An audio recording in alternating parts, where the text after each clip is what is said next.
죽염을 만드는 것은 농사를 짓는 것과 똑같은 이치다. 소금이라는 씨앗을 대나무, 황토, 송진을 이용하여 죽염이라는 새로운 물질로 수확하는 과정이다. 죽염을 굽는다는 것은 우리 몸을 치료할 수 있는 천연 미네랄을 자연스럽게 소금에 합성하는 것이다.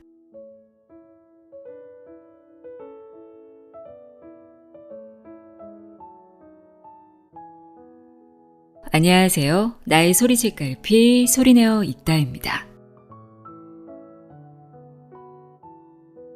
소금은 많이 먹으면 몸에 안 좋다 라는 소금에 대한 오해를 풀 수 있는 책을 몇 권 소개해드렸죠. 저 역시 이제는 무조건 저염식이 좋다는 선입견을 버리고 좋은 소금으로 간을 적절하게 해서 먹고 있는데요. 특히 아침에 일어나 가글을 할 때나 달걀 후라이 같이 자주 먹는 음식에 죽염을 애용하고 있습니다. 정제염 대신에 이런 좋은 소금인 죽염을 즐기고 전보다 조금 짜게 먹는 습관을 들이면서 늘 건조하던 피부가 촉촉해지고 속도 편해진 것을 느끼고 있는데요. 이렇게 죽염을 가까이 하다 보니까 일반 소금과 죽염이 도대체 어떻게 다른지, 어떤 효능이 있는지 궁금하더라고요. 그래서 찾아 읽게 된 책입니다. 박시우의 죽염은 과학이다입니다. 저자는 소금의 진실이라는 책을 번역해 국내에 소개하는 등 오랜 시간 소금, 특히 죽염을 연구해왔고 이 책을 통해 죽염의 효능을 과학적으로 증명하고 있습니다. 현대인 대부분이 미네랄 부족 상태라고 하는데요. 과거보다 열량 섭취는 과잉한 상태지만 마그네슘이나 칼슘 같은 미네랄이 부족한 상태, 영양 결핍 상태라고 합니다. 죽염이 우리에게 부족한 이 미네랄을 보충하는 최고의 식품이라고 하는데요. 대나무에 소금을 넣고 9번 구워 만든 죽염은 소금을 정화한 상태라서 각종 미네랄이 일반 소금보다 많고 우리 몸에 더 잘 흡수된다고 합니다. 이 책을 읽고 알게 된 흥미로운 사실 중 하나가 제대로 만들어진 죽염은 많이 먹어도 목마른 현상이 일어나지 않는다고 합니다. 보통 짠 음식을 많이 먹으면 목이 마르잖아요. 그런데 죽염은 일반 소금의 2~3배를 먹어도 갈증이 일어나지 않는다고 합니다. 죽염이 인체에 미치는 생리적 반응이 일반 소금과는 다르다는 거겠죠. 그럼 지금부터 죽염은 왜 갈증이 나지 않는지, 왜 미네랄이 많고 우리 몸에 잘 흡수되는지, 죽염에는 어떤 효능이 있는지, 왜 9번 구워 만드는지, 죽염은 어떻게 먹고 활용하면 좋은지 죽염에 대해 자세히 알아보도록 하겠습니다. 죽염은 과학이다. 내용의 일부를 읽어드립니다. 귀 기울여 들어보세요.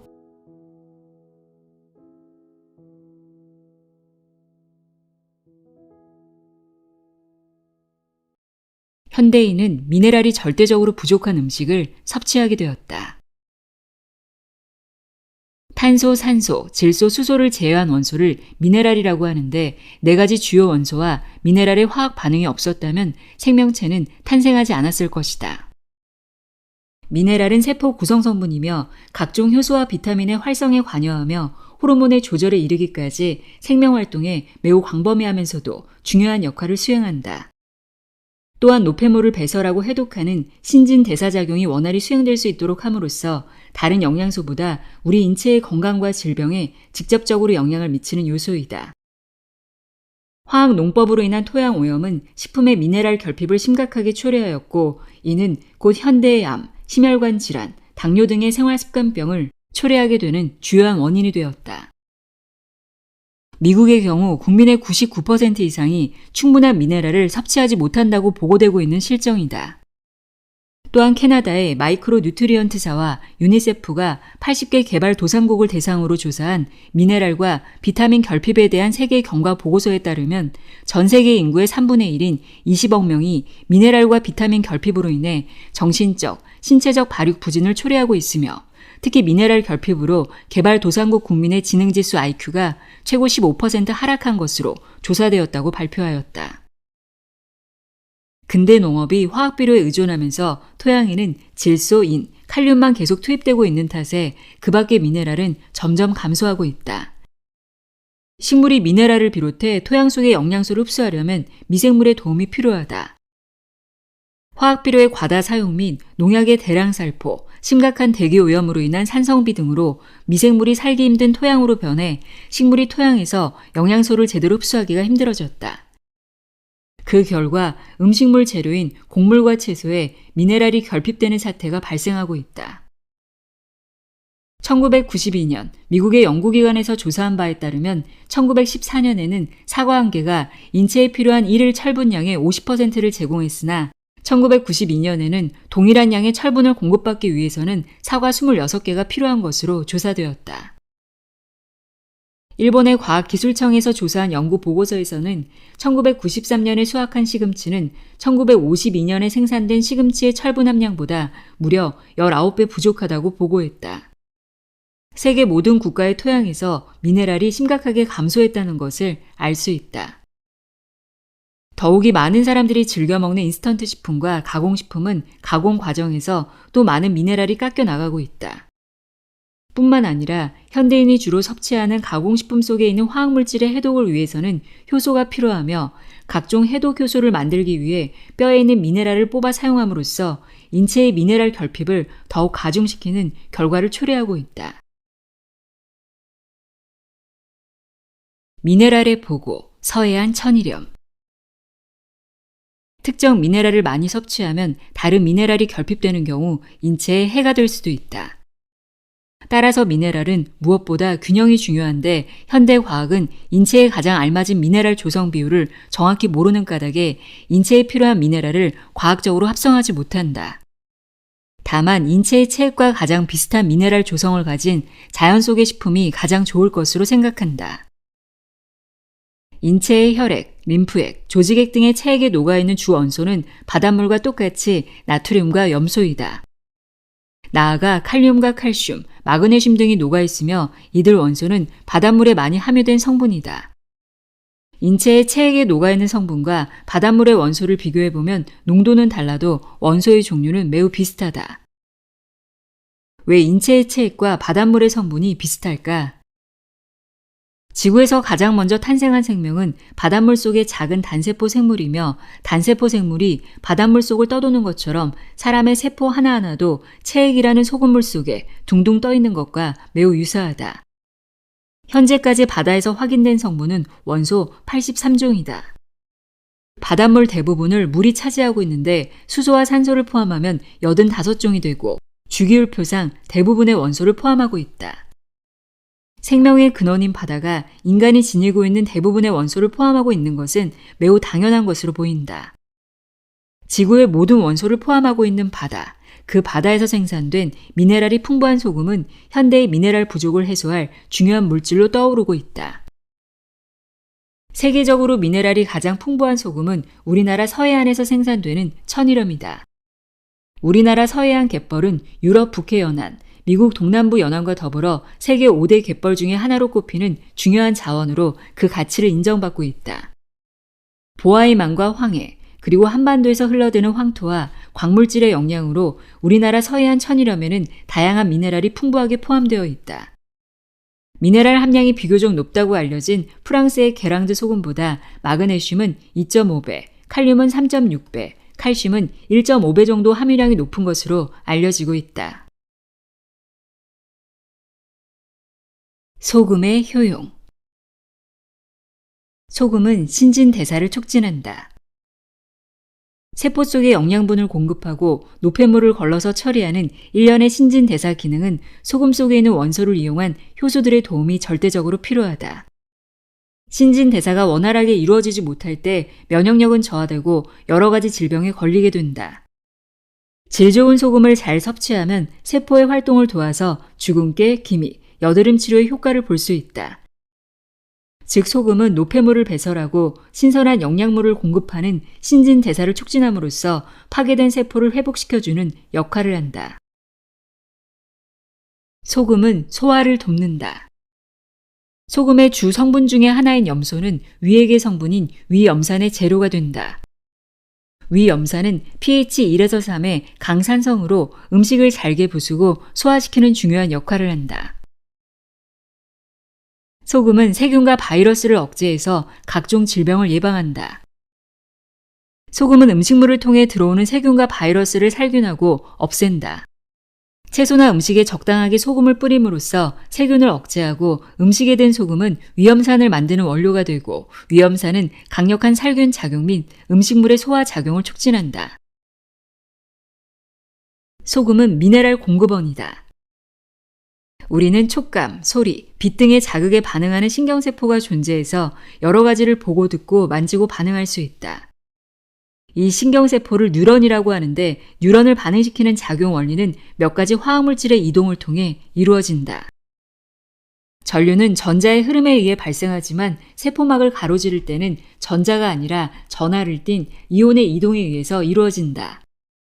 세포막을 열어 이온이 이동하면서 신경 자극 전달, 근육 수축과 심장 기능의 정상적인 작동, 영양분의 흡수 등 우리 몸의 다양한 생명 활동이 이루어진다. 생물에 따라 필요한 양은 다르지만 주요 미네랄 이외에 철, 요오드, 아연, 구리, 셀레늄, 망간, 크롬, 몰리브덴, 코발트 등 소금 속에 든 수십 종의 미네랄이 생명 활동을 위해 꼭 필요하다. 소금은 체액의 전해질 균형을 이루게 한다. 우리 몸은 체액이 약 60에서 70%이다. 세포는 0.9% 농도의 소금물, 즉 세포 외액에 둥둥 떠 있는 것과 같다고 볼 수 있다. 세포 내에도 수분이 있는데 이것을 세포 내액이라고 한다.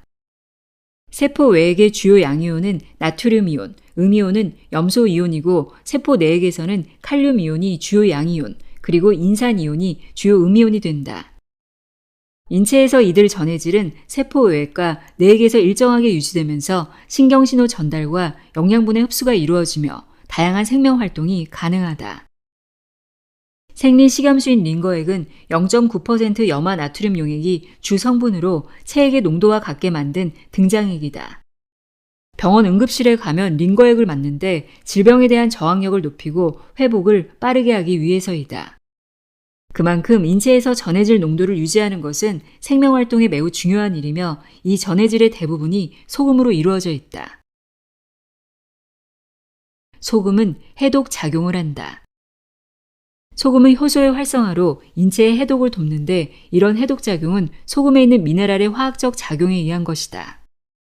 따라서 미네랄이 없는 소금은 해독 작용이 없다고 볼 수 있다.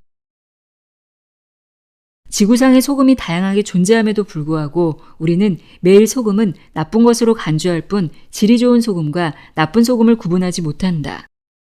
그뿐 아니라 제조 방법에 따라 질이 좋은 소금을 만들어내려는 과학적인 노력을 해야 한다. 이것은 곧 소금 없이 살 수 없는 우리 인류의 건강과 직결되는 문제이기 때문이다. 죽염이란? 죽염은 천일염을 왕대나무 마디 속에 다져놓고 반죽한 황토로 입구를 막은 후 소나무 장작불로 구워서 만드는데 이때 온도는 800도씨 정도다. 재로 변한 대나무를 털어내고 황토 막에는 걷어낸 뒤 남아있는 소금 기둥은 분쇄해서 다시 대나무에 다져넣고 태우는 과정을 8회 반복한다. 9회째는 8회 구운 소금을 1300도씨 이상의 송진불을 이용해 소금을 용암처럼 액체 상태로 녹인다.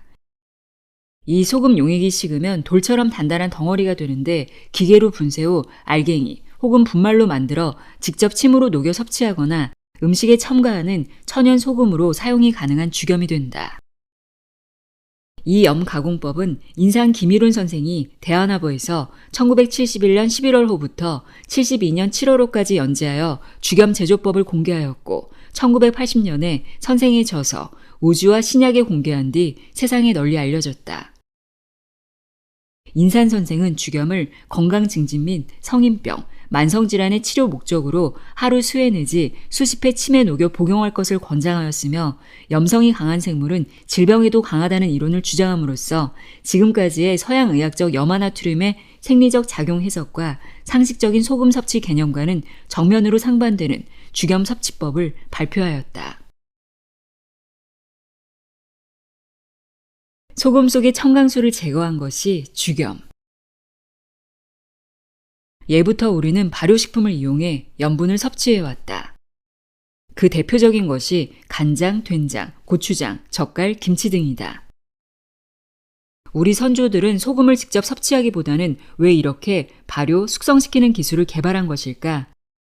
발효와 숙성을 통해 영양물질의 변화와 증진, 그리고 깊은 맛을 내려는 목적도 있지만 미생물을 이용해서 소금 속의 불순물을 처리하기 위한 한 방법이기도 하다.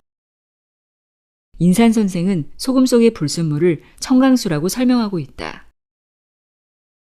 죽염을 먹으면 일반 소금의 두세 배를 먹어도 갈증이 나지 않는다. 체액의 전해질 농도가 분명히 높아지는데도 어떻게 물이 필요하지 않을까? 죽염은 소금 속에 여러 가지 나쁜 물질이 정화된 상태이기 때문에 물을 끌어들여 소금 속의 청강수 기운을 해독하려는 효소를 만들 필요가 없고 불필요한 신진 대사 과정이 줄어들므로 해서 더 이상 에너지를 소모할 필요가 없다. 또한 죽염 속의 미네랄은 전도도가 낮아 인체의 전류 흐름에 영향을 덜 받아 세포에 빠르게 스며들어 전해질 농도를 스스로 조절하는 능력이 뛰어나다.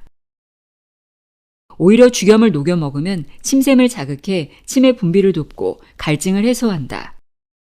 등산하는 사람들이 작은 휴대용기에 죽염을 넣고 사탕처럼 먹으면서 산행을 하면 목마름에 도움이 된다. 죽염을 먹으면서 등산이나 운동을 하면 갈증이 해소될 뿐 아니라 땀을 통해 배설되는 염분을 적정하게 보충함으로써 탈수를 막을 수 있다. 갈증을 유발하는 소금과 그렇지 않은 죽염은 인체에 미치는 생리적 반응이 전혀 다르다는 것을 입증한다. 소금을 죽염으로 만들어야 하는 이유 3가지. 소금은 우리 인체의 필수적인 생리 활성 물질이며 현대인들에게 부족한 미네랄을 보충시켜주는 매우 중요한 자연의 물질이다. 현대인들의 건강을 위해 천일염을 대나무에 넣고 구워서 죽염으로 재탄생시켜야 할 몇 가지 이유가 있다. 첫째, 소금 속의 불순물을 깨끗이 처리하는 방법이다. 소금에는 간수 성분이 포함되어 있다. 이 간수 성분은 황산 마그네슘, 염화 마그네슘 등을 포함하고 있다. 콩을 삶은 뒤 간수를 넣으면 단백질이 응고되면서 두부가 된다. 간수는 단백질을 응고하는 성질이 있는데 소금 속의 간수를 깨끗하게 처리하지 않고 섭취하게 되면 간수가 혈중 단백질을 엉기게 만들어 피를 탁하게 하고 고혈압, 동맥경화, 당뇨 등을 유발할 수 있다. 간수 성분은 대부분 화합물의 형태로 존재하는데 이러한 구조를 변화시켜 인체에 유익한 미네랄로 만드는 방법은 소금에 강한 열을 가하여 화학 구조를 변화시킨다. 또한 산업화가 진행되면서 발생한 환경오염은 서해 인근의 바닷물을 오염시키고 있다. 소금의 종류별 미네랄 함량과 외형 구조 비교 연구 논문에서는 천일염의 간수 속에는 중금속인 납, 순, 니켈 등이 검출된다고 보고하였다. 따라서 그 바닷물로 만들어지는 소금 또한 불순물에서 완전히 자유롭지 못하게 되었다. 인체에 해롭다고 알려진 카드뮴, 납, 수은 등은 염화카드뮴, 염화납, 염화순, 염소와 화합물 형태로 존재한다. 대나무에 소금을 넣어 굽는 과정을 통해 화학적 연소 반응이 일어난다. 카드뮴, 수은, 납의 용융점은 300도씨 이하지만 기체로 비산시켜 없애려면 소금 온도를 1000도씨 이상 올려 완전히 녹이는 과정을 거쳐야 중금속 염화물을 기체 형식으로 밖으로 내보낼 수 있다. 대나무에 소금을 넣고 구운 뒤 1300도씨 이상 용융하는 죽염 가공법은 간수 성분과 중금속을 제거하고 미네랄을 보존하는 매우 과학적인 방법이다. 둘째, 소금 속의 미네랄을 인체 흡수가 가능한 상태로 만드는 방법이다. 땅 속에 존재하는 미네랄은 금속성 미네랄로 직접 섭취할 경우 인체 흡수가 거의 이루어지지 않는다. 금속 미네랄은 식물에 흡수되면서 여러 종류의 화합물로 존재하게 되는데 이 미네랄은 소화 과정에서 인체 흡수가 가능한 미네랄이 된다. 인체 흡수가 가능한 미네랄이란 물이나 체액에 녹아 세포에 흡수될 수 있도록 이온화가 진행될 수 있어야 한다는 것을 뜻한다. 즉 우리는 미네랄을 곡류, 채소, 과일, 육류 등의 식품을 통해 얻어야 한다. 염화 나트륨을 물에 녹이면 이온 결합이 끊어지면서 전자를 한 개 잃은 나트륨 이온과 전자를 한 개 얻은 염소 이온으로 쉽게 나누어지지만 소금 속에는 이온화가 진행되기 쉬운 칼륨, 칼슘, 나트륨, 마그네슘 등이 존재하지만 반대로 이온화가 되기 어려운 상태에 철, 아연, 구리, 백금, 셀레늄 등의 여러 원소도 존재한다. 이렇게 이온화 경향이 어려운 미네랄은 물이나 체액에서 이온화가 진행되지 않아 섭취하더라도 인체에 흡수되지 않고 그대로 배설되어 버린다. 쉽게 말해 우리 인체에 필요한 영양분으로 녹아들지 않는다는 것이다. 소금을 대나무에 넣은 후 굽는 과정에서 각 원소는 새로운 화합물을 형성하기도 하고 고온의 송진불에서 각 원소는 전자를 잃을 수 있는 이온화 경향이 강한 물질이 되거나 전자를 끌어오려고 하는 전자 친화도가 높은 원소로 바뀌면서 인체 활성 능력이 높은 미네랄로 변화되는 것이다. 즉 소금을 대나무에 넣어 고온으로 굽는다는 것은 소금 속에 들어있는 미네랄에 에너지를 가해 각 원소가 가진 전자의 이탈과 결합을 쉽게 하는 것이다. 이것은 식물이 토양의 원소를 흡수하면서 가지고 있는 원소와 같이 인체의 활성이 우수한 상태의 미네랄을 만드는 과정이다. 셋째, 인체에 유용한 자연의 미네랄을 합성하는 방법이다. 인체에 필요한 자연의 원소를 소금에 합성함으로써 질병 예방과 치료에 필요한 물질로 탈바꿈시킬 수 있다.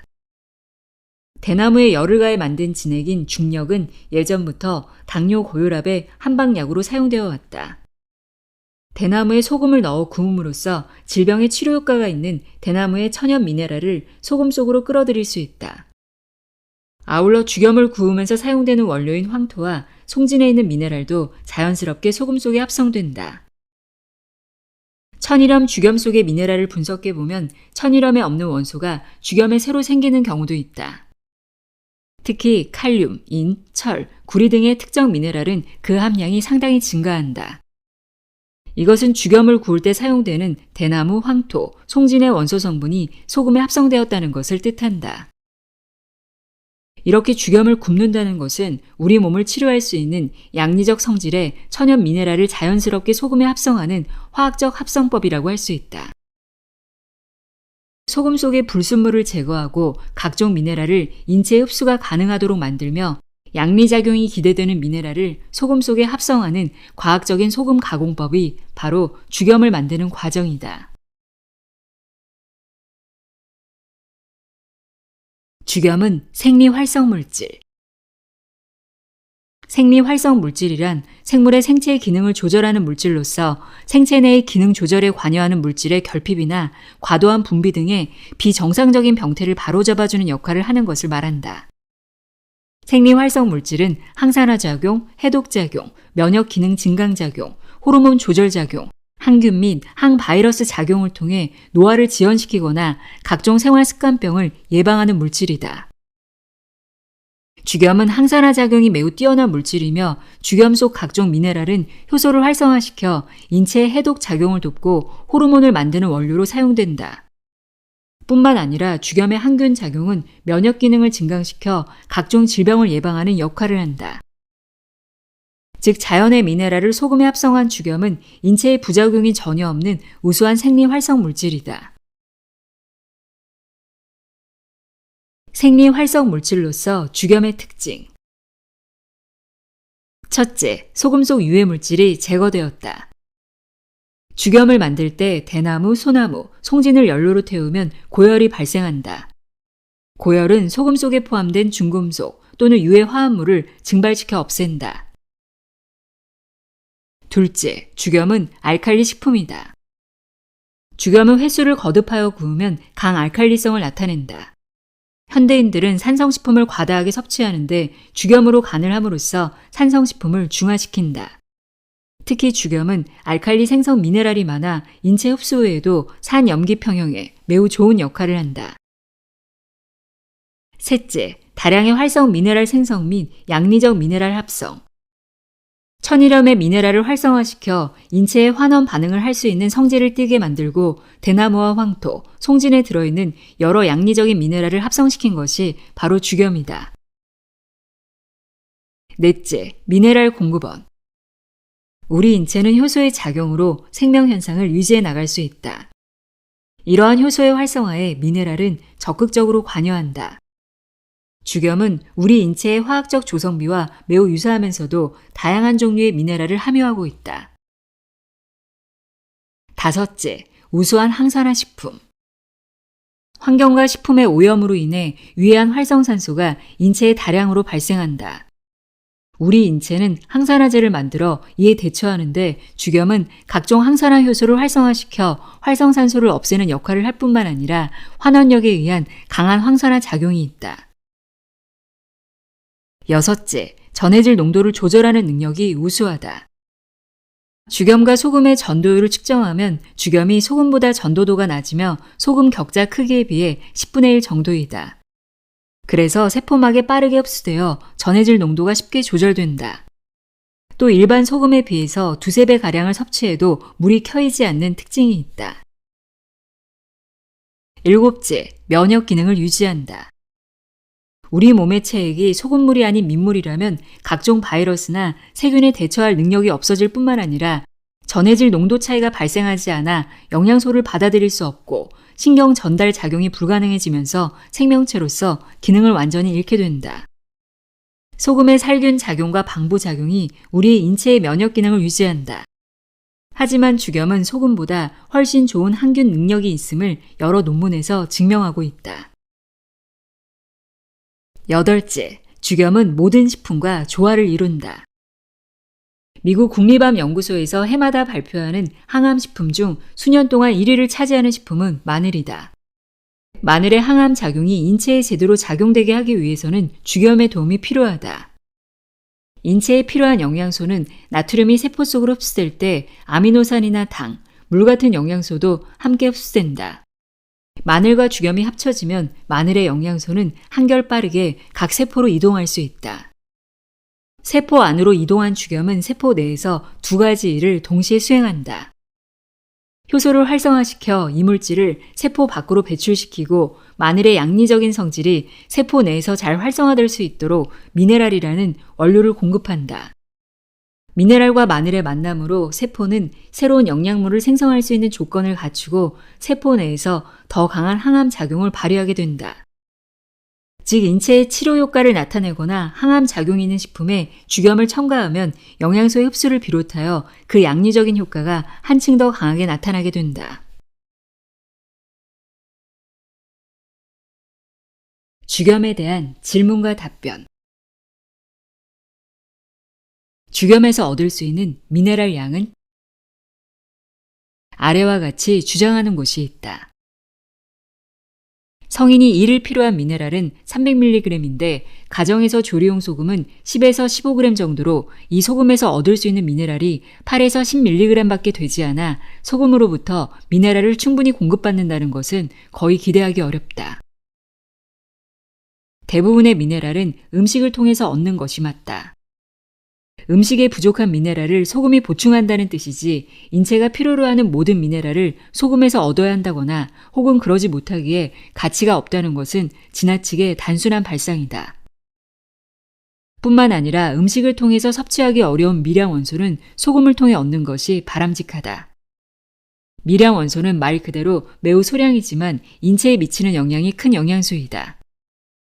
죽염의 적은 양이지만 바냐듐은 당뇨병의 예방과 치료에 필요한 미량 원소이며 셀레늄은 유해 금속의 독성을 억제하며 암세포의 성장을 막는 미량 원소로 인정받고 있다.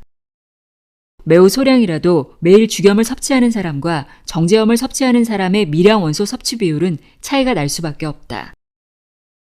1일 미네랄 섭취 권장량을 몇 가지 살펴보면 나트륨 2.4g, 칼슘 700mg, 인 700mg, 철 12mg, 칼륨 900mg 정도이다. 인체의 전해질 농도를 조정하는데 여러 원소가 이용되지만 가장 필수적인 원소는 나트륨과 칼륨이다.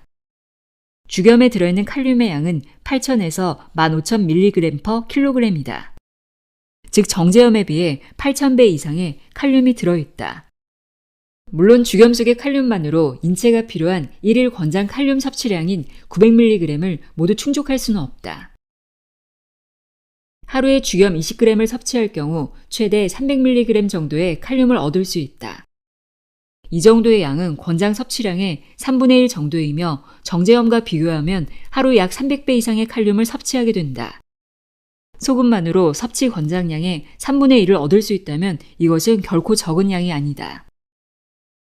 매일 죽염 20g을 섭취할 경우 나트륨, 염소, 칼륨을 제외하더라도 황, 인, 칼슘 등 여러 미네랄을 약 100mg 정도 보충하게 된다.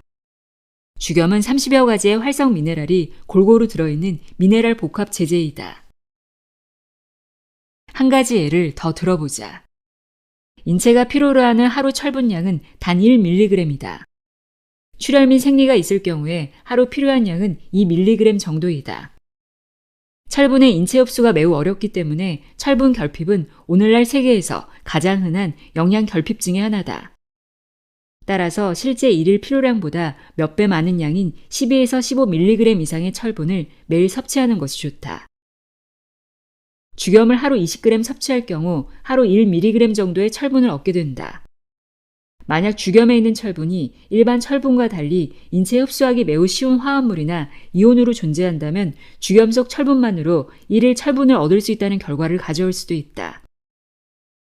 앞에서도 잠깐 언급했지만 죽염은 미네랄을 얻는 것 이외에 식품에 들어있는 미네랄을 원활하게 합성할 수 있도록 돕는 촉매제로서 역할도 한다. 따라서 죽염을 침으로 녹여 먹을 때 어떤 효소와 반응에 인체에 유익한 물질이 만들어지는지, 식품에 죽염을 넣어 먹었을 때 식품 속 미네랄 흡수율이 정제염이나 소금과는 어떻게 다른지를 폭넓게 연구해야 한다. 죽염은 정말 구애를 굽는가? 조금 익숙한 경험자는 죽염의 빛깔과 결정의 모양과 견고한 정도를 보고서도 구애를 구웠는지에 대해 어느 정도 가늠이 가능하다. 적당히 구워서 융융 처리를 하면 단단하면서 빛깔이 고운 죽염을 얻기는 힘들기 때문이다.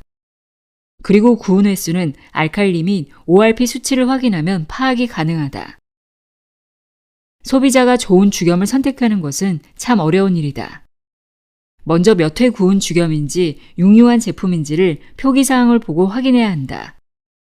여러 업체에서 생산된 죽염은 동일한 제품이 하나도 없다. 죽염의 주 원료인 소금의 채취 시기와 지역에 따라서 천일염의 미네랄 함량이 다르고 굽는 방식 또한 동일하지 않으며 죽염을 육류하는 기술 또한 차이가 있기 때문에 이 모든 것이 죽염의 품질에 영향을 미친다. 소비자는 여러 생산업체의 죽염을 먹어보면서 판단하면 도움이 될 것이다. 죽염의 미네랄 구성 상태, 그리고 만드는 방식에 따라 효능이 다르기 때문에 폭넓게 선택하는 지혜가 필요하다. 죽염에 대해 어느 정도 익숙해지다 보면 본인의 미각과 몸이 해답을 던져줄 것이다.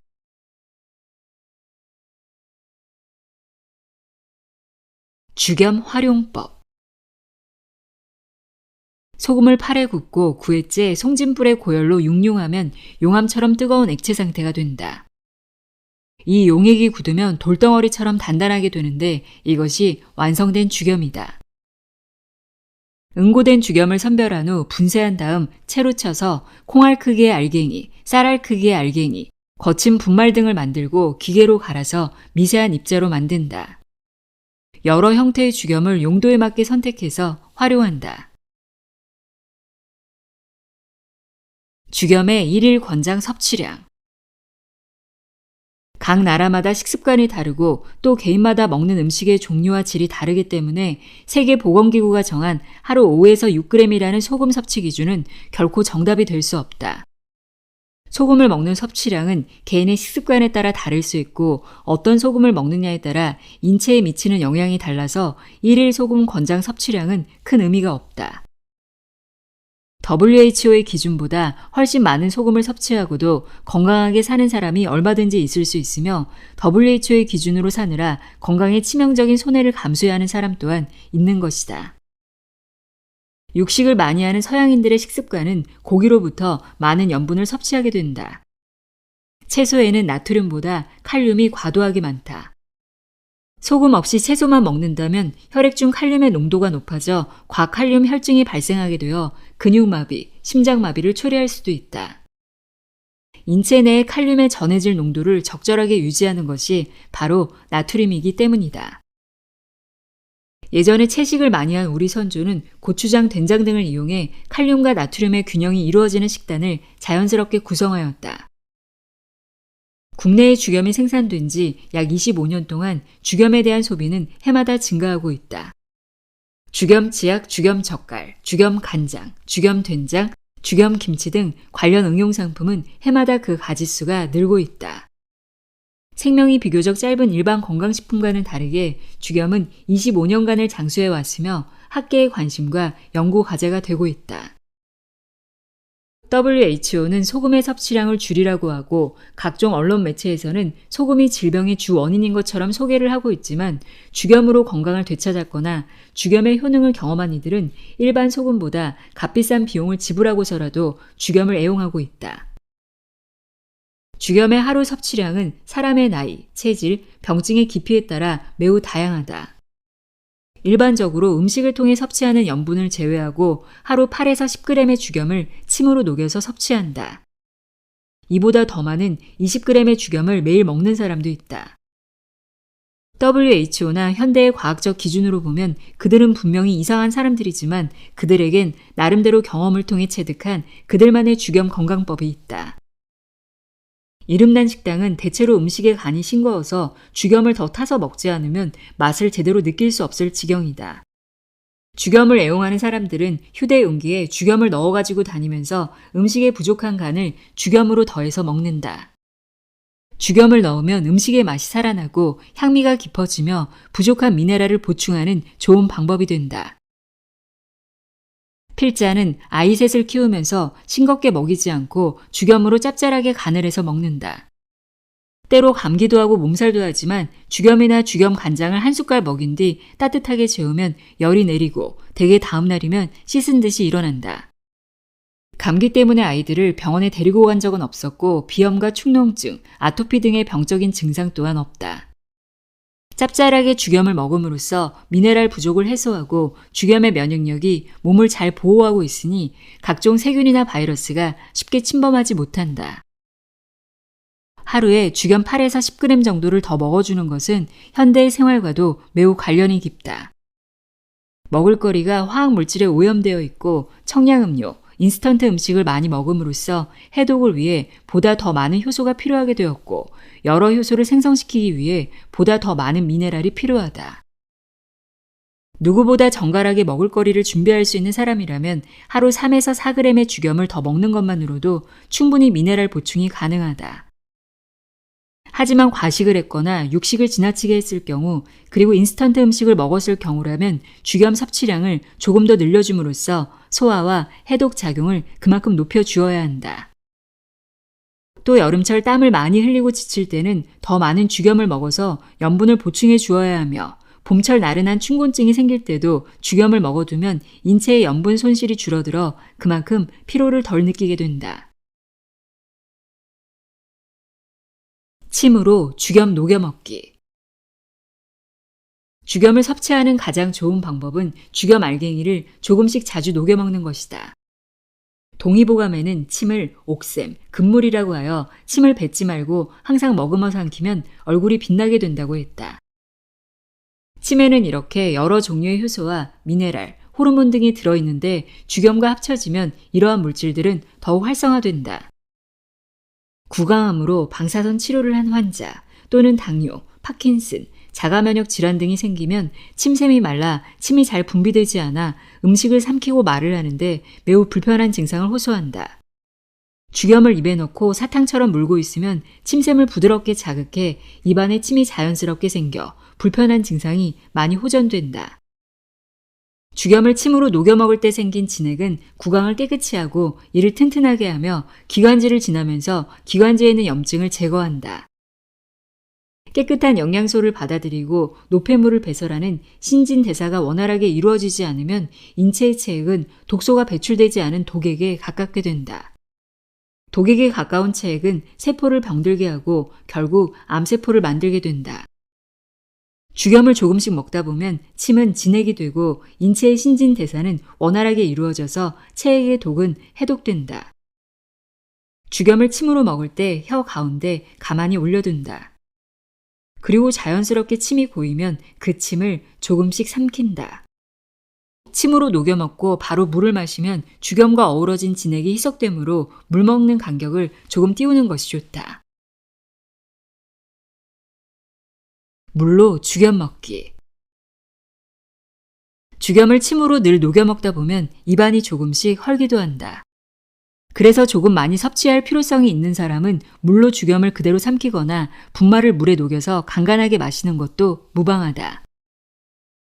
운동을 하고 땀이 흐를 때 마시는 음료가 이온 음료이다. 이온 음료란 나트륨과 염소, 칼륨 등이 녹아있는 것인데 소금물의 맛을 내기 위해 약간의 당분을 첨가한 것이다. 죽염을 물에 녹이면 질 좋은 나트륨, 칼륨, 염소 등의 원소로 이루어진 이온 음료와 같다. 이온 음료에 비해 죽염을 녹인 물은 운동으로 과다 발생한 활성산소를 빠르게 줄여주고 인체에 전해질 농도를 적정하게 맞추어 피로를 보다 효과적으로 개선시켜준다. 죽염으로 음식 간하기. 음식에 죽염을 넣어 먹는 것으로 부족한 미네랄을 보충하며 죽염의 항산화 작용으로 인체에 발생하는 활성산소를 제거한다. 이외에 죽염을 이용하여 만드는 많은 응용식품을 이용할 필요가 있다. 죽염 간장, 죽염 된장, 죽염 고추장, 죽염 젓갈, 죽염 김치 등 소금이 들어가는 곳이면 모두 죽염이 활용될 수 있다. 그 비싼 죽염을 어떻게 반찬에 넣어 먹을 수 있을까라는 생각을 할 수도 있지만 질병을 예방하면서 생기는 부수적인 경비 절감의 효과는 오히려 가정을 더 행복하게 하지 않을까? 죽염을 먹으면서 나타나는 명현 반응. 자연계의 물질을 이용해 만든 건강식품을 먹음으로써 나타나는 일시적인 반응은 거부 반응이 아니라 몸이 좋아지면서 나타나는 일종의 현상으로 명현 반응이라고 한다. 죽염을 먹으면서 나타나는 대표적인 명현 반응으로 구토를 들 수 있다. 노폐물이 배설되지 않고 위장 속에 거품 같은 담이 많은 사람이 죽염을 먹으면 담이 사가 없어지는 과정에서 구토 증상이 나타나고 실제로 토하는 사람들도 있다. 이런 명현 반응을 한번 겪고 나면 대부분 죽염을 먹기 싫어하는데 이럴수록 내 몸이 나쁜 상태라는 것을 인식해서 더욱 열심히 섭취해야 한다. 하루 3에서 4g 정도로 조금씩 먹다가 차츰 그 양을 늘려나가면 며칠 안에 이런 구토 증상은 씻은 듯이 없어진다. 양치를 하면서 헛구역질을 하는 사람들도 대부분 위장에 담이 많은 경우인데 죽염을 섭취하면 좋아진다. 위장이 건강하지 못하면 어지러운 현기증도 생기며 감정이 기복이 심하고 신경질과 짜증을 잘 부리게 된다. 이런 증상을 보이는 아이라면 과자나 햄버거 등의 인스턴트 음식을 많이 먹어 화학물질로 위장이 오염되고 담이 성한 상태이다. 죽염을 먹으면 위장 속 화학물질은 배설되고 위벽이 건강해지면서 정서 또한 안정될 수 있다. 내 아이가 쉽게 짜증을 내고 집중력이 떨어진다면 먼저 위장의 건강을 한 번쯤 살펴보아야 한다. 죽염을 먹으면서 나타날 수 있는 반응은 체질과 병증에 따라 다르겠지만 대체로 변비, 설사, 구토, 어지러움, 통증, 감기, 몸살 등이 나타난다. 간혹 피부 발진과 같은 증상이 동반되기도 하는데 이 역시 인체에 나쁜 노폐물이 피부 밖으로 나가면서 생기는 일시적인 증상이라 걱정할 것이 없다. 독한 냄새가 나는 방귀가 갑자기 많아지거나 일시적인 설사를 동반하기도 하지만 역시 노폐물과 숙변이 제거되는 일련의 증상이다. 내 몸에 나쁜 독소를 이렇게 쌓아두고 살고 있었다는 사실을 죽염을 먹으면서 스스로 느끼게 될 것이다. 죽염으로 양치하기. 죽염이 치아 우식증과 잇몸 질환에 효과적이라는 논문이 발표되었고 죽염 치약이 만들어지면서 많은 사람이 그 효과를 톡톡히 보고 있다.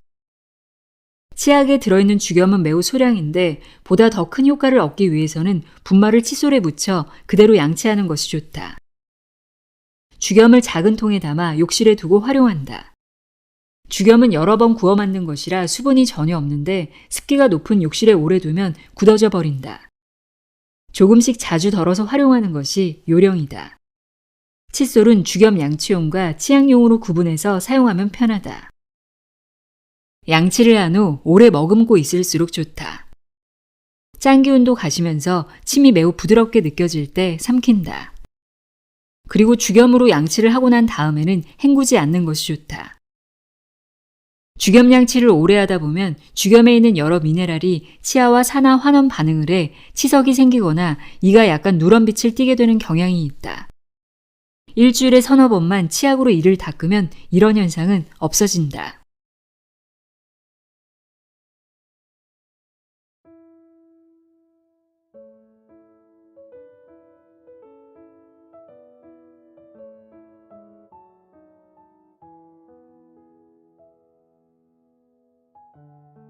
죽염은 과학이다 읽어드렸습니다. 죽염이 좋다는 건 알았지만 이 책을 통해 죽염의 효능을 제대로 알게 됐는데요. 저염식이 건강에 좋다는 고정관념을 버리고 이제 막 소금량을 늘리기 시작했는데 어떤 소금을 먹어야 할지 모르겠다면 혹은 짭짤하게 음식을 먹는 것이 아직도 걱정이 된다면 죽염부터 드셔보는 건 어떨까요? 오늘도 함께 해주셔서 고맙습니다.